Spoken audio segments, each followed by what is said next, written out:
Bonjour, je suis Alain Calmet, fondateur de la société Alpcontrol, fabricant de skis Black Powder.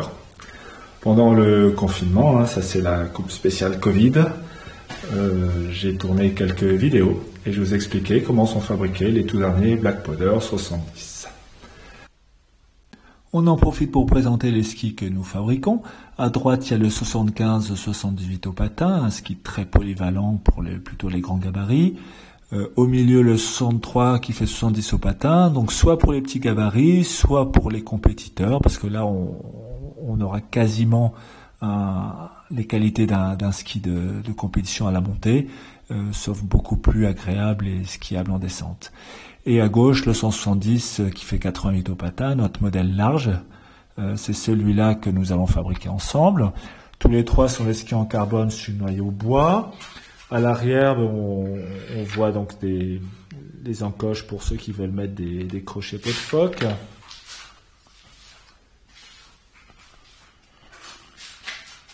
À l'avant, on peut mettre soit un tendeur sur base de chambre à air avec des boucles en titane, le bout de chambre à air interchangeable. Soit il y a les étriers, ça c'est universel, ça va sur tous les skis. Soit on peut mettre les encoches pour les tendeurs, là pareil sur tous les modèles. Au niveau des fixations, ça tombe bien parce qu'il y a là les trois principales marques légères que nous vendons avec nos skis. Si on commence par les butées arrière, alors cette plume race commence vraiment à dater. On préfère la plume race 99 qui va déclencher à 7 en frontal et à 6 ou 8 en latéral en fonction du sens de montage. C'est la plus légère de toutes. Devant cette ATK Race SL. Si on passe aux fixations réglables en dureté, cette Crosspit The GT est la plus légère de toutes, réglable 5-10. Devant cette ATK haute route par exemple. Au niveau des fixations avant, c'est ATK qui fait les plus légères. Plume a l'avantage de faire des supports couteaux où les couteaux se rendent par le dessus, ce qui permet d'avoir un axe plus épais, des rivets plus longs, donc un couteau plus solide avec une butée latérale. Et là, il y a la Crosspit The GT. Ces trois marques sont vraiment les marques à la fois les plus légères et les plus fiables. Après, en dehors de ces trois marques, Dynafit ces dernières années, la fiabilité c'est un naufrage. Les fixations de freeride, elles sont plus lourdes et même parfois en même temps moins fiables. Et il y a des marques vraiment typées compètes mais qui n'ont pas les mêmes sécurités de déclenchement. Passons maintenant à la fabrication donc du ski. L'idée du shape compact, c'est d'avoir un contact ski-neige qui arrive le plus loin possible à l'arrière du ski. Le talon est court, nous sommes sur un cambre classique. L'idée est d'avoir le maximum de performance sur neige dure, en accroche, en stabilité, malgré un ski très léger. Donc à l'avant, ça va être la même chose. Le contact ski-neige arrive très loin pour plus de stabilité.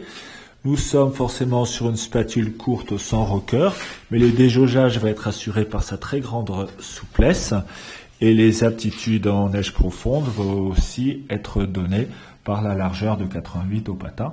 Nous sommes donc sur un ski extrêmement polyvalent. Bien sûr, nous conservons le principe d'un sandwich de triaxial carbone sur un noyau bois partiel. Noyau partiel, ça veut dire que les deux couches de carbone se rejoignent aux extrémités, sont soudées pour former une spatule monobloc. Même chose à l'arrière, le noyau est plus court que le ski et tout l'arrière est monobloc carbone.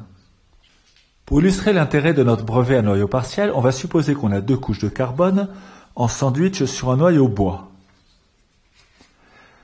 Si on met un poids de 3 kg au centre, on se rend compte que le ski encaisse très mal cet effort, car les couches de carbone ont tendance à glisser par rapport au noyau bois, avec un risque de délaminage à l'interface.